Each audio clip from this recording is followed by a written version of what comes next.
मैं अगर 75 किले ला के ਸਕੂਨ ਨਾਲ ਤੁਹਾਡੇ ਸਾਹਮਣੇ ਖੜਾ, ठीक है, तो तुसी एक किला ला के ਉਹਦੇ ਵੇਚਣ ਵਾਸਤੇ अगर परेशान हो तो मेरे ख्याल नाल वो सिर्फ थोड़ा जिहा ज़ेन ਦਾ ਜਾਂ नॉलेज ਦਾ मसला है कि तुसी ਉਹਨੂੰ ਕੀ ਹੈ कि 3 ਸਾਲਾਂ ਦੇ ਵਿੱਚ ਪਾਕਿਸਤਾਨ ਪੂਰੇ ਚੋਂ ਕੋਈ ਬੰਦਾ ਮੈਨੂੰ ਦਿਖਾ ਦਿਓ ਜੋ ਇਹ ਕਹਿ ਦੇ ਕਿ ਜੀਵਨ ਲੈਸਨ ਦੇ ਵਿੱਚੋਂ ਮੈਨੂੰ ਨੁਕਸਾਨ ਹੋ।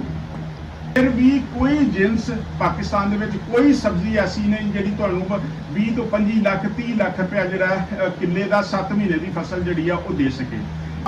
5000 किले से लगे दा है। अगर लाहौर की मंडी च असीं इहदी सारी पैदावार सुट दईए तो 15 दिन दे विच सिर्फ लाहौर ही खा देगा। 32 लाख रुपए का सीड हो गया, फुल डुल के ये किले का खर्चा 4 लाख रुपए ला लो, 35 तो 36 लाख रुपया इसका खर्चा है। और अगले साल हस के सुट के बेचोगे 1000 रुपए के हिसाब से भी बेचोगे तो करोड़ रुपए आमदन है। कुछ लोग क्वेश्चन करते हैं, ये बेसिकली यूरोप का एलीफेंट गार्लिक है जोड़ा कि उत्थे महंगा तरीन गार्लिक है, ये उदा ही भरा समझ लो। पाकिस्तान मैं अपने तजर्बे के बेस से तुहानूं ये कॉन्फिडेंटली कह सकना कि ये नालों मुनाफा बख्श ज़राअत दे विच पाकिस्तान दे विच कोई चीज़ नहीं है।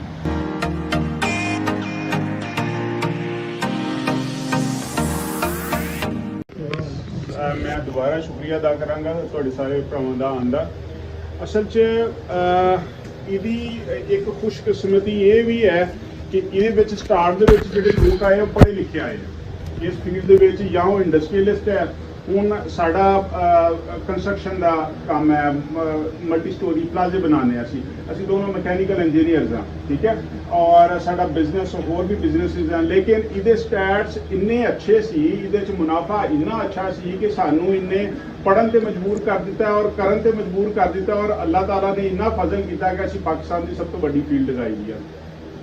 जिहड़ी गल मैं तुहानूं एक एस्पैक्ट जिहड़ा समझाना चाह रहा वही है कि पढ़े लिखे लोग जिहड़े ना वो जदों किसी चीज़ से इन्वॉल्व होंदे हैं तो अल्लाह ताला ने उन्होंने शऊर दिता हुंदा है और वो मुख्तलिफ इस्लामां कढ के उहदी उस कारोबार नूं डिगन नहीं दिंदे, मुख्तलिफ तरीके नाल एस्पैक्ट नाल सोचते हैं। हुण इस चीज़ दे विच जिहड़े लोग इन्वॉल्व हैं वो इहदियां फैक्ट्रियां लाने का सोच रहे हैं। असी बजाते खुद इहदी फैक्ट्री इंशाअल्लाह इहदी हारवैस्टिंग तो बाद जल्द इस जिले दे विच ही इहदी फैक्ट्री ला रहे हैं जिहदे विच इहदा पाउडर बनेगा और इहदा पेस्ट बनेगा। फैक्ट्री का फायदा की होएगा, देखिए तुसी टमाटर पिट दा देखा होएगा, आलू पिट दा देखा होएगा मंडी दे विच 10 रुपए 5 रुपए किलो, ठीक है।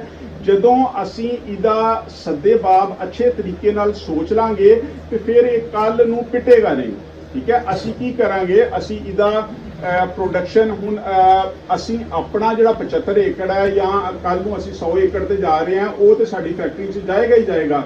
लेकिन साडे कोलों जिहड़े सीड लैणगे, जिहड़े लोग अहबाब साडे कोलों लैणगे और साडे जिले च ही लाणगे, वो सारे तो ज़्यादा अट्रैक्टिव लोग हैं जिन्हां कोलों लैके ते असी इहनूं प्रोडक्ट बना के ते बाहर बेच सकते हैं, ठीक है।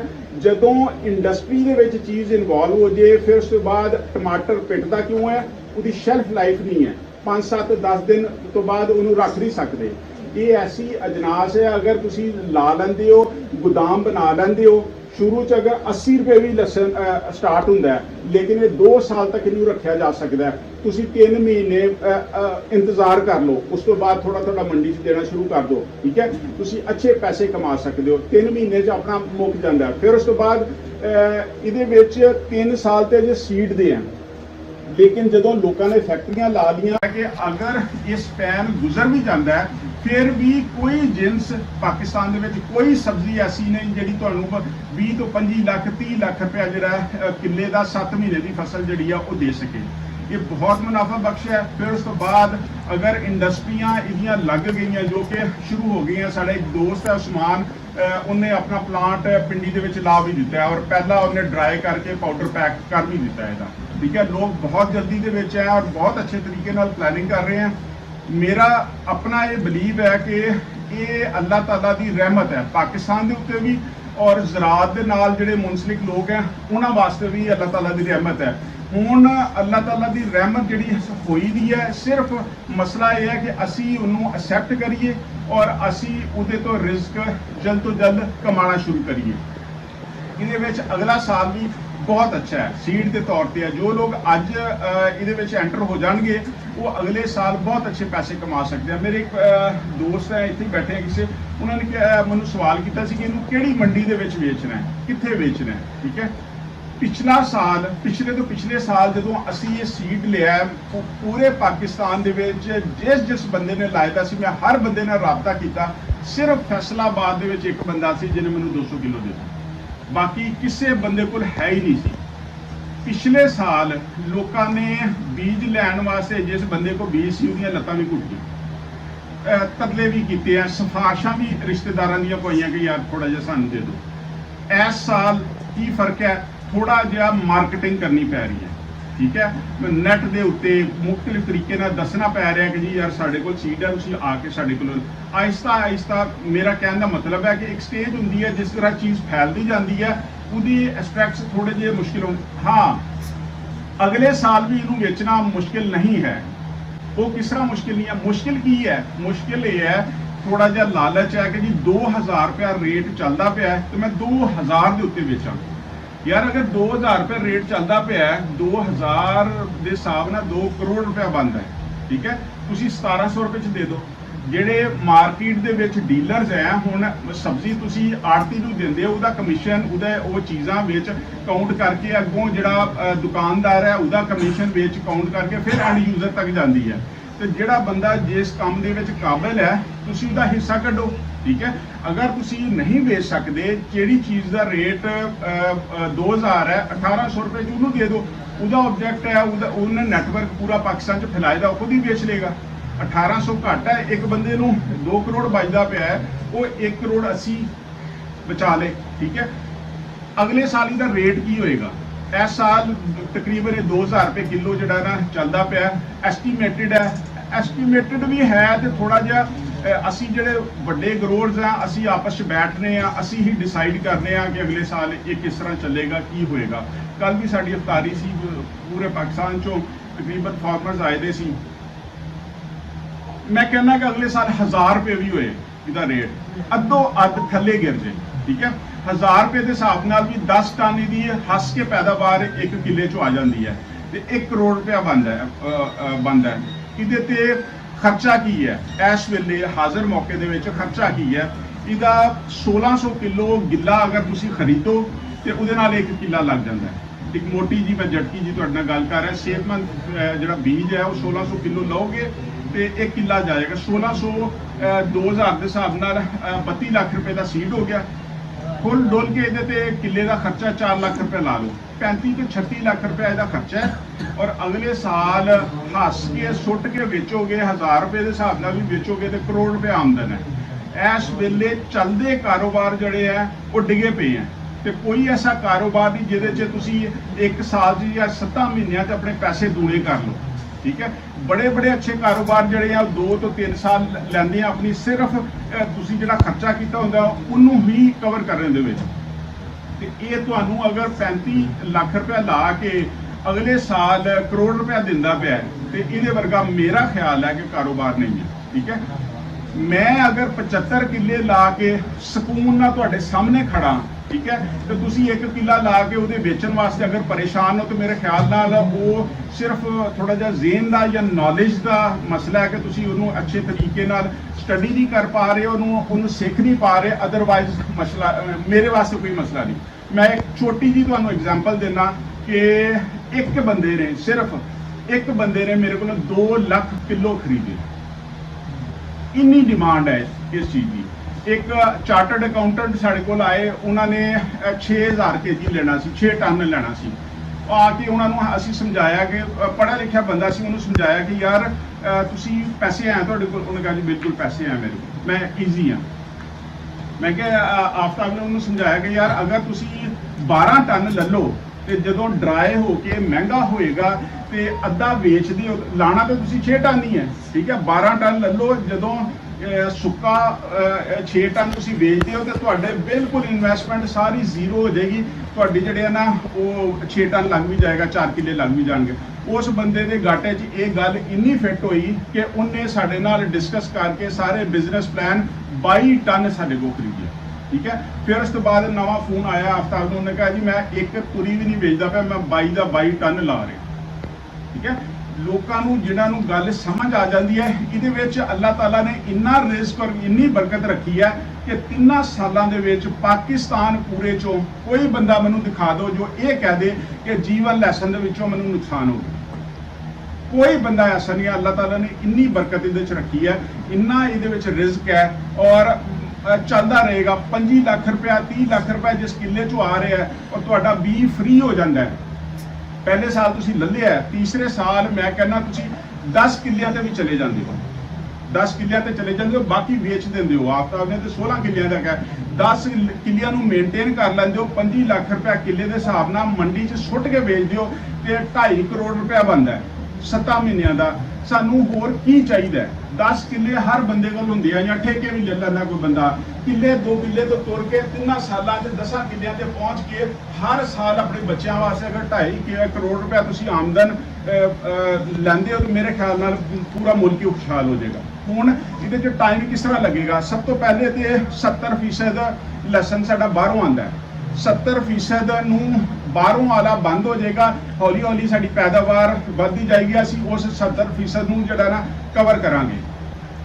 ਸਾਡੀ ਇੰਪੋਰਟ ਬੰਦ ਹੋ ਜਾਏਗੀ। ਫਿਰ ਉਸ ਤੋਂ ਬਾਅਦ ਜਿਹੜੇ ਭਰਾ ਦੇਸੀ ਲਸਣ ਲਾ ਰਹੇ ਆ, ਦੇਸੀ ਲਸਣ 60-70 ਮਣ ਦਿੰਦਾ ਹੈ, ਇਹ 250 350 ਮਣ ਤੱਕ ਪੈਦਾਵਾਰ ਦਿੰਦਾ ਹੈ। ਕੋਈ ਬੰਦਾ ਬੇਵਕੂਫ ਤਾਂ ਨਹੀਂ ਹੈ ਕਿ ਉਹ ਜਿਹੜਾ ਨਾ ਜਦੋਂ ਇੱਕ ਬੰਦਾ ਖੁਸ਼ਹਾਲ 25 ਲੱਖ ਰੁਪਏ ਲੈ ਕੇ ਆ ਰਿਹਾ, ਉਹ 5-6 ਲੱਖ ਰੁਪਏ ਦਾ ਲਸਣ ਜਿਹੜਾ ਵੇਚਦਾ ਪਿਆ, ਡੈਫੀਨੇਟਲੀ ਉਹਨਾਂ ਵੀ ਲਾਣਾ ਬੰਦ ਕਰ ਦੇਣਾ। ਉਹ 30% ਵੀ ਅਸੀਂ ਇਹਦੇ ਤੋਂ ਹੀ ਕਵਰ ਕਰਨਾ। ਮਤਲਬ ਇਹਨੇ ਪਾਕਿਸਤਾਨ ਦੀ 100% ਜਿਹੜੀ ਡਿਮਾਂਡ ਹੈ ਉਹਨੂੰ ਇਹਨੇ ਪੂਰਾ ਕਰਨਾ ਹੈ। ਉਸ ਡਿਮਾਂਡ ਨੂੰ ਪੂਰਾ ਕਰਨ ਤੋਂ ਬਾਅਦ ਇਹਦੇ ਵਿੱਚ ਐਕਸਪੋਰਟ ਦਾ ਪੋਟੈਂਸ਼ੀਅਲ ਹੈ। ਅਸੀਂ ਲੋਕ ਸੋਚ ਰਹੇ ਹਾਂ ਇਹਦੇ ਤੇ। ਹੁਣ UAE ਸਾਡੇ ਦੋਸਤ ਹੈ, ਇੱਕ ਉਹਨਾਂ ਨੇ ਰਾਬਤਾ ਕੀਤਾ ਇਹਦੀ ਐਕਸਪੋਰਟ ਵਾਸਤੇ। ਉਸ ਇੱਕ ਕੰਪਨੀ ਨੇ, ਇੱਕ ਉਹ ਮਲਟੀਨੈਸ਼ਨਲ ਸਟੋਰ ਹੈ, ਉਹਨੇ ਕਿਹਾ ਕਿ ਜੀ 10 ਕੰਟੇਨਰ ਜਿਹੜੇ ਹੈ ਹਰ 15 ਦਿਨ ਬਾਅਦ ਸਾਨੂੰ ਦੇ ਸਕਦੇ ਹੋ। ਉੱਥੇ ਉਹ ਚੁੱਪ ਕਰ ਗਿਆ, ਨਹੀਂ ਅਜੇ ਦੇ ਸਕਦੇ। ਅਜੇ ਤੇ ਇਹ ਜਿੰਨਾ 5000 ਕਿੱਲੇ ਤੇ ਲੱਗੇ ਦਾ, ਅਗਰ ਲਾਹੌਰ ਦੀ ਮੰਡੀ 'ਚ ਅਸੀਂ ਇਹਦੀ ਸਾਰੀ ਪੈਦਾਵਾਰ ਸੁੱਟ ਦਈਏ ਤੇ 15 ਦਿਨ ਦੇ ਵਿੱਚ ਸਿਰਫ ਲਾਹੌਰ ਹੀ ਨੂੰ ਖਾ ਜਾਏਗਾ। ਇਹ ਜਦੋਂ ਥੋੜਾ ਜਿਹਾ ਮਲਟੀਪਲਾਈ ਹੋ ਜਾਏਗਾ, ਆਪਣੀ ਜ਼ਰੂਰਤ ਪੂਰੀ ਕਰ ਦੇਗਾ, ਫਿਰ ਉਸ ਤੋਂ ਬਾਅਦ ਇਹਦੇ 'ਚ ਐਕਸਪੋਰਟ ਦਾ ਪੋਟੈਂਸ਼ੀਅਲ ਹੈ। ਅਸੀਂ ਫਿਰ ਉਹ ਆਰਡਰ ਜਿਹੜੇ ਆ ਉਹ ਫੜਨਾ ਸ਼ੁਰੂ ਕਰ ਦਾਂਗੇ, ਅਸੀਂ ਇਹਨੂੰ ਬਾਹਰ ਭੇਜਣਾ ਸ਼ੁਰੂ ਕਰ ਦਾਂਗੇ। ਤੇ ਕੀ ਇਹਦੇ ਵਿੱਚ ਕੋਈ ਮੈਨੂੰ ਬਿਲਕੁਲ 1% ਇਸ਼ੂ ਨਹੀਂ ਆ ਰਿਹਾ। ਮੈਂ ਇਹਦੀ ਐਕਸਪੋਰਟ ਵਾਸਤੇ ਵੀ ਐਫਰਟ ਕਰ ਰਿਹਾ, ਮੈਂ ਇਹਦੀ ਫੈਕਟਰੀ ਵਾਸਤੇ ਵੀ ਐਫਰਟ ਕਰ ਰਿਹਾ, ਔਰ ਇਹਦੇ ਜਿਹੜੇ ਪ੍ਰੋਡਕਟਸ ਹੈ ਉਹਨਾਂ ਨੂੰ ਬਾਹਰ ਸੇਲ ਕਰਨ ਵਾਸਤੇ ਅੱਜ ਤੋਂ ਹੀ ਐਫਰਟ ਕਰ ਰਿਹਾ। ਠੀਕ ਹੈ। ਤੇ ਇਹ ਸਿਰਫ ਸਮਝਣ ਵਾਲੀ ਗੱਲ ਹੈ। ਠੀਕ ਹੈ। ਔਰ ਇਹਦੇ ਵਿੱਚ ਜ਼ਿਮੀਂਦਾਰ ਦੀ ਖੁਸ਼ਹਾਲੀ ਹੈ। ਠੀਕ ਹੈ। ਔਰ ਇਹਨੂੰ ਅੱਛੇ ਤਰੀਕੇ ਨਾਲ ਜਿਹੜਾ ਵੀ ਕੰਮ ਕਰੋ, ਮੇਰਾ ਇਹ ਖਿਆਲ ਹੈ ਮੈਂ ਪੜ੍ਹ ਕੇ ਕਰਨਾ, ਉਹਨੂੰ ਸਟੱਡੀ ਕਰਕੇ ਕਰਨਾ, ਅੱਛੇ ਤਰੀਕੇ ਨਾਲ ਕਰਨਾ। ਠੀਕ ਹੈ। ਤੁਹਾਨੂੰ ਵੀ ਐਡਵਾਈਜ਼ ਇਹ ਕਰਾਂਗਾ ਕਿ ਇਹਦੀ ਸਾਰੀਆਂ ਚੀਜ਼ਾਂ, ਹਰ ਚੀਜ਼ ਦੇਖ ਕੇ ਤਸੱਲੀ ਨਾਲ ਇਹਨੂੰ ਸ਼ੁਰੂ ਕਰੋ। ਮੈਂ ਆਪਣੇ ਤਜਰਬੇ ਦੇ ਬੇਸ ਤੇ ਤੁਹਾਨੂੰ ਇਹ ਕੌਨਫੀਡੈਂਟਲੀ ਕਹਿ ਸਕਦਾ ਕਿ ਇਹਦੇ ਨਾਲੋਂ ਮੁਨਾਫਾ ਬਖਸ਼ ਜ਼ਰਾਅਤ ਦੇ ਵਿੱਚ ਪਾਕਿਸਤਾਨ ਦੇ ਵਿੱਚ ਕੋਈ ਚੀਜ਼ ਨਹੀਂ ਹੈ। ਦੂਸਰਾ, ਇਹ ਲੈਸਨ ਦੇ ਬਾਰੇ 'ਚ ਕੁਝ ਲੋਕ ਕੁਐਸਚਨ ਕਰਦੇ ਆ। ਇਹ ਬੇਸਿਕਲੀ ਯੂਰਪ ਦਾ ਐਲੀਫੈਂਟ ਗਾਰਲਿਕ ਹੈ, ਜਿਹੜਾ ਕਿ ਉੱਥੇ ਮਹਿੰਗਾ ਤਰੀਨ ਗਾਰਲਿਕ ਹੈ। ਇਹ ਉਹਦਾ ਹੀ ਭਰਾ ਸਮਝ ਲਓ। ਪਾਕਿਸਤਾਨੀ ਸਾਇੰਟਿਸਟ ਜਾਂ ਅਸੀਂ ਲੋਕ ਇੰਨੇ ਕਾਬਲ ਅਜੇ ਨਹੀਂ ਹੋਏ ਦੇ ਕਿ ਖੁਦ ਕੋਈ ਚੀਜ਼ ਇਜਾਦ ਕਰ ਲਈਏ। ਹਾਂ, ਕਾਪੀ ਮਾਸਟਰ ਹਾਂ ਅਸੀਂ, ਥੋੜਾ ਬਹੁਤਾ ਉਹਦੇ 'ਚ ਆਲਟਰੇਸ਼ਨ ਕਰਕੇ। ਇਹ ਉਹੀ ਚੀਜ਼ ਹੈ ਔਰ ਇੱਥੇ ਲਿਆ ਕੇ ਇਹਦੇ 'ਚ ਥੋੜੀ ਬਹੁਤੀ ਰੱਦੋ ਬਦਲ ਕਰਕੇ ਇਹਨੂੰ ਲਾਂਚ ਕਰ ਦਿੱਤਾ ਗਿਆ। ਯੂਰਪ ਸਾਰਾ ਇੰਨਾ ਮਹਿੰਗਾ ਇਹਨੂੰ ਖਾਂਦਾ ਪਿਆ, ਤੇ ਅਗਰ ਅਸੀਂ ਇੱਥੇ ਪੈਦਾ ਕਰਕੇ ਯੂਰਪ ਭੇਜਾਂਗੇ ਜਾਂ ਦੁਬਈ ਭੇਜਾਂਗੇ ਜਾਂ ਰਸ਼ੀਅਨ ਸਟੇਟਸ ਭੇਜਾਂਗੇ ਤਾਂ ਕੋਈ ਇਸ਼ੂ ਨਹੀਂ ਹੈ ਇਹਦੇ ਵਿੱਚ। ਠੀਕ ਹੈ। ਅਸੀਂ ਸਾਰਾ ਇਹਦੇ ਤੇ ਵਰਕ ਕਰ ਰਹੇ ਹਾਂ। ਤੁਸੀਂ ਇਹ ਜਿਹੜਾ ਖੁਸ਼ਹਾਲੀ ਦਾ ਸਫ਼ਰ ਹੈ ਇਹਦੇ ਵਿੱਚ ਹਿੱਸਾ ਬਣੋ, ਤਾਂ ਕਿ ਜਿਹੜਾ ਨਾ ਪਾਕਿਸਤਾਨ ਦੇ ਪੈਸੇ ਪਹਿਲੇ ਹੀ ਜਿਹੜੇ ਸਾਹਿਬ ਇਕਤਦਾਰ ਲੋਕ ਹੈ ਉਹਨਾਂ ਨੇ ਕਰਪਸ਼ਨ ਕਰ ਕਰਕੇ ਲੋਕਾਂ ਨੂੰ ਪਿਸ ਗਏ ਲੋਕ। ਠੀਕ ਹੈ। ਅੱਲਾਹ ਤਾਲਾ ਨੇ ਅਗਰ ਕੋਈ ਮੌਕਾ ਦਿੱਤਾ ਹੈ, ਕੋਈ ਐਸਾ ਚਾਂਸ ਜਾਂ ਐਸੀ ਚੀਜ਼ ਦਿੱਤੀ ਹੈ ਜਿਹਦੇ ਤੋਂ ਅਸੀਂ ਆਪਣਾ ਲੱਕ ਸਿੱਧਾ ਕਰ ਸਕਦੇ ਹਾਂ, ਤੇ ਮੇਰੇ ਖਿਆਲ ਨਾਲ ਕਰ ਲੈਣਾ ਚਾਹੀਦਾ। ਇੱਕ ਜਗ੍ਹਾ ਤੇ ਐਸੀ ਤਰ੍ਹਾਂ ਕਾਨਫਰੰਸ ਹੋ ਰਹੀ ਸੀ ਤੇ ਮੇਰੇ ਦੋਸਤ ਇੱਕ ਕਹਿੰਦੇ ਕਿ ਆਪਣੇ ਅੰਗਰੇਜ਼ੀ 'ਚ ਮੁਹਾਵਰਾ ਹੈ ਕਿ ਆਪਣੇ ਸਾਰੇ ਆਂਡੇ ਜਿਹੜੇ ਆ ਨਾ ਇੱਕ ਬਕਟ 'ਚ ਨਹੀਂ ਰੱਖ ਲੈਣੇ ਚਾਹੀਦੇ। ਮਤਲਬ ਇਹ ਕਿ ਇੱਕ ਕਾਰੋਬਾਰ ਨਹੀਂ ਕਰਨਾ ਚਾਹੀਦਾ। मुख्तलिफ कारोबार च इन्वेस्टमेंट्स होए एक अगर डुबने सारे आंडे एक ही बकेट मगर यही काम कर लो और उधार फड़ के ये अगर काम कर लो फिर भी ये जड़ा ना तुहाडे डुबन के चांसेस जड़े है ना वो अल्लाह ताला की इन्नी रहमत है इस फसल के उत्ते कि डुबन के चांसेस नहीं है। ठीक है, पिछले सालों के लोगों ने उधार फड़ के भी अगर ये किया है तो 2 महीनों बाद इसकी एडवांस बुकिंग कर ली है, पैसे फड़ के अपने उधार ला दिते, नाल मुनाफा भी आ गया, नाल सारा खर्चा हर चीज़ आ गई। तो ये बहुत अच्छी फसल है। दूसरा असी एक प्रोग्राम ये शुरू किया है कि जेड़े लोग साडे नाल अटैच होणगे असी 3 साल रुल के बड़ा एफर्ट करके इहदा नॉलेज और सारी चीज़ां जिहड़ियां ना वो लईआं।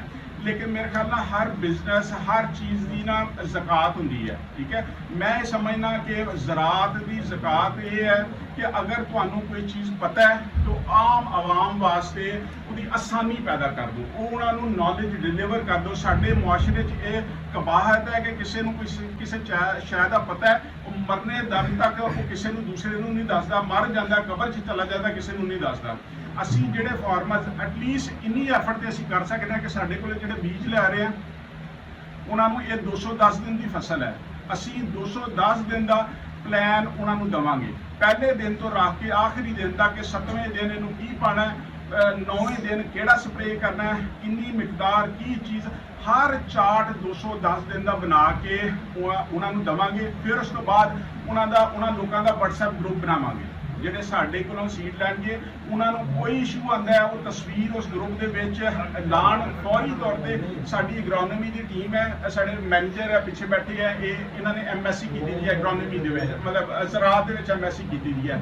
ਸਾਡੇ ਜਿਹੜੇ ਕੰਸਲਟੈਂਟ ਹੈ ਉਹਨਾਂ ਨੇ ਅਮਰੀਕਾ ਦੇ ਵਿੱਚ ਜ਼ਰਾਤ ਪੜ੍ਹੀ ਦੀ ਹੈ, ਜਾਪਾਨ 'ਚ ਜ਼ਰਾਤ ਪੜ੍ਹੀ ਦੀ ਹੈ, ਇੱਕ ਸਾਡੇ ਕੰਸਲਟੈਂਟ ਹੈ ਉਹਨਾਂ ਨੇ PhD ਕੀਤੀ ਦੀ ਹੈ ਜ਼ਰਾਤ ਦੇ ਵਿੱਚ, ਉਹ ਲੋਕ ਸਾਡੇ ਨਾਲ ਅਟੈਚ ਹੈ। और असी उन्होंने लोगों के प्रॉब्लम हर चीज़ उन्होंने एड्रैस करांगे। ठीक है, और रीज़न की है कि साडे नाल जिहड़े लोग अटैच हैं, साडा जिहड़ा ज़िला है वो एक कामयाब स्टोरी बननी चाहिए। तुहानूं लोकां नूं जिन्हां ने इनीशिएट किया साडे कहण ते किया उन्होंने साडा एक अपना मौका है कि उन्होंने तोड़ पहुँचाइए। ठीक है, वो सक्सैस स्टोरीज बनन, इस वास्ते इहदे विच परेशान होने का इशू नहीं है। जिंदगी दे विच ना कारोबार करने के 2 ही तरीके, मेन 2 तरीके हैं। एक नूं कहंदे hit and trial. Hit and trial हुंदा है कि सिर तुन दो, मार खाई जाओ, जिहड़ा ना पैसों का ज़िया करी जाओ, तो उहदे तो तजर्बा कर करके सिख के ना ते काबिल बनी जाओ, तो जे तुसीं उस काम दे विच रहोगे तो किसी पॉइंट ते जाके ना तुसीं कामयाब हो जाओगे। दूसरा तरीका ये हुंदा है कि तजर्बाकार लोकां दे नाल काम करो, या तो उन्होंने दोस्ती के विच काम कर लो या उन्होंने लोगों को हायर कर लो, अपनी कंपनी के विच रख लो, फिर तुहाडे सक्सैस के चांसेस बहुत ज़्यादा बढ़ जाते हैं। ठीक है, असी 2 साल तो ला रहे सी, पिछले साल साडी पाकिस्तान की अच्छी तरीन क्रॉप्स के विचों एक सी, लेकिन एक्टिंग असी बड़े लैवल पर लाने जा रहे सी, असी ओवर कॉन्फिडेंट नहीं हुए। ठीक है, पढ़े लिखे आदमी का मुतबादल कुछ नहीं होंदा। ठीक है, MSc एग्रोनॉमी की दी है, ये बंदा इत्थे कंट्रोल कर रहा है। असी कंसलटेंट हायर किए हैं जिहड़े कि PhD जिन्होंने की दी है, 10-10 दिन बाद उन्होंने विजिट होंदा है, वो साडे नाल डिस्कस करते हैं, साडा भी नॉलेज बनता है और फील्ड भी अच्छी रहती है। लेकिन असी ये चाह रहे हैं कि नॉलेज जिहड़े लोग साडे जिले दे विच काम करन, असी अगली बार उन्होंने नुकसान ना होने दईए, उन्होंने प्रॉपर गाइड करिए और उन्होंने ना कामयाबी तौर तक पहुँचाइए। और दूसरा प्लान साडा ये है कि जिहड़े लोग साडे कोल सीड लैके लाणगे, असी फैक्ट्री बनाने हैं तो साडी पहली प्रायोरिटी वो लोग होंगे, क्योंकि इहदे विच जिहड़ा पाउडर बनता है ये इहदी कोई शै भी जिहड़ी है ना वो सुट्टण दे काबिल नहीं है। इहदे पत्ते, इहदा बल्ब और इहदियां जड़ां पाउडर दे विच सारियां चीज़ां ड्राई होके उन्हां दा पाउडर बन के मिक्स होके पैकिंग हुंदी है। फिर उस तो बाद इहदा जिहड़ा पेस्ट बनता है उहदे विच ते वो तुरियां जिहड़ियां उहदा ही सिर्फ पेस्ट बनता है। कहने का मतलब ये है कि साडी फैक्ट्री कामयाब होंदी है, साडे ऑर्डर्स अच्छे चलते हैं कि कल नूं असीं तुहाडे कोलों पत्तियां समेत भी खरीदांगे। ये किस तरह डिग जाएगा जो तुहाडे पत्ते भी विकणगे, तो फिर ये किस तरह डिग जाएगा। और पत्ते सुट के सिर्फ गंढे तो 25 लाख रुपया आ जाता है, जो पत्तियां समेत तुसीं बेचोगे असीं तुहानूं सोल्यूशन दांगे। देखो सानूं भी तो नफा है, उहदे च तुहाडे चों लैके असीं बाहर भेजना है तो नफा है। और फैक्ट्री जिहड़ी 75 किल्लियां ते नहीं चलदी, वो 1000 किल्ले ते चलदी। ठीक है। ये 75 किले ਦੇ 1.5 ਮਹੀਨੇ ਚ ਅਸੀਂ ਗ੍ਰਾਈਂਡ ਕਰਕੇ ਤੇ ਫਿਰ ਕੀ ਮੈਂ ਸਾਲ ਫਾਰੀ ਬੈਠੇ ਰਹਾਂਗੇ। ਤੇ ਇੱਕ ਕਪੈਸਿਟੀ ਹੁੰਦੀ ਹੈ ਬੰਦੇ ਦੀ, ਅਸੀਂ 100 ਕਿਲੇ ਤੇ ਚੱਲ ਜਾਾਂਗੇ, 150 ਕਿਲੇ ਤੇ ਚੱਲ ਜਾਾਂਗੇ, ਤੇ ਬਾਕੀ ਤੁਹਾਡੀ ਭਰਾਵਾਂ ਕੋਲੋਂ ਹੀ ਸਾਨੂੰ ਲੈਣਾ ਪਏਗਾ। ਤੇ ਇਸ ਵਾਸਤੇ ਇਹ ਬਹੁਤ ਮੁਨਾਫਾ ਬਖਸ਼ ਹੈ। ਇਹਨੂੰ ਜਿਸ ਤਰ੍ਹਾਂ ਵੀ ਹੈ ਤੁਸੀਂ ਪਲਾਨ ਕਰਕੇ ਛੋਟੇ ਲੈਵਲ ਤੋਂ ਸ਼ੁਰੂ ਕਰੋ, ਅੱਛੇ ਲੈਵਲ ਤੋਂ ਸ਼ੁਰੂ ਕਰੋ। ਜਿਹੜਾ ਲੋਕਾਂ ਕੋਲ ਫਾਈਨੈਂਸ ਹੈ ਉਹ ਅੱਛੇ ਲੈਵਲ ਤੋਂ ਸ਼ੁਰੂ ਕਰ ਲਓ, ਕਿਉਂਕਿ ਅਗਲੇ ਸਾਲ ਜਿਹੜਾ ਹੈ ਇਹਦਾ ਜਿਹੜਾ ਬੈਨੀਫਿਟ ਹੈ ਐਜ਼ ਅ ਸੀਡ ਵੇਚਣ ਦਾ ਉਹ ਤੁਸੀਂ ਕੈਸ਼ ਕਰ ਸਕਦੇ ਹੋ। ਛੋਟੇ ਲੈਵਲ ਤੋਂ ਸ਼ੁਰੂ ਕਰੋਗੇ ਤਾਂ 2-3 ਸਾਲ 'ਚ ਤੁਸੀਂ ਇਸ ਕਾਬਿਲ ਹੋ ਜਾਓਗੇ ਕਿ ਜਿਹੜਾ ਨਾ ਕਰੋੜਾਂ ਰੁਪਇਆ ਇਹਦੇ ਤੋਂ ਕਮਾ ਸਕਦੇ ਹੋ। ਟਾਈਮ ਕਿੰਨਾ ਰਹਿ ਗਿਆ ਹੈ?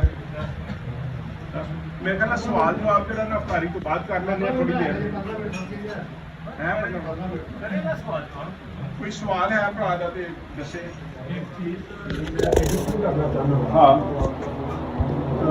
पिछले साल मैं कोशिश की थी, अप्रोच की थी मैनू गवर्नमेंट जिन्हें 60 एकड़ लाया सी जलोड़ कि सानू ये दे दिता जाए, उन्हें एक डंडा भी नहीं दिता। अच्छा फ्रैश लसन। उस तो बाद बनू मुख्तार को अप्रोच की थी, उन्होंने भी इनकार किया। फिर एग्रो जाफर एग्रो सर्विसिज के साढ़ा एक क्रेडिट है वो थ्रू ये अलीपुर इकट्ठे को 1.5 मन में मिले सर और 1800 रुपये पर के जी के हिसाब ਨਾਲ ਜਿਹੜਾ 20,000 ਰੁਪਏ ਕੇਜੀ ਤੱਕ ਜਿਹੜਾ ਨਾ ਇਹਨੇ ਆਖਰੀ ਦਿਨਾਂ ਦੇ ਵਿੱਚ ਜਾਣਾ ਹੈ। ਤੇ ਇਸ ਵਾਸਤੇ ਇੱਕ ਤੇ ਅਸਲ ਬੀਜ ਦੀ ਪਛਾਣ ਹੋ ਜਾਂਦੀ ਹੈ ਜਦੋਂ ਹਰਾ ਖਰੀਦਦੇ ਹੋ ਤੁਸੀਂ, ਠੀਕ ਹੈ, ਔਰ ਦੂਸਰਾ ਸਸਤਾ ਮਿਲਦਾ ਹੈ।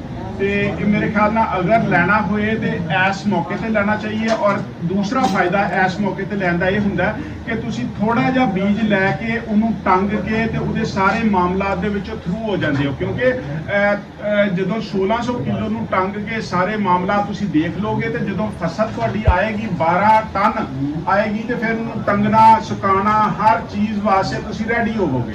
ਤੇ ਉਸ ਪ੍ਰੋਸੈਸ ਚੋਂ ਮੇਰੇ ਖਿਆਲ ਨਾਲ ਪਿਛਲੇ ਸਾਲ ਹੀ ਗੁਜ਼ਰ ਜਾਣਾ ਚਾਹੀਦਾ ਤਾਂ ਕਿ ਅਗਲੇ ਸਾਲ ਪਰੇਸ਼ਾਨੀ ਨਾ ਹੋ।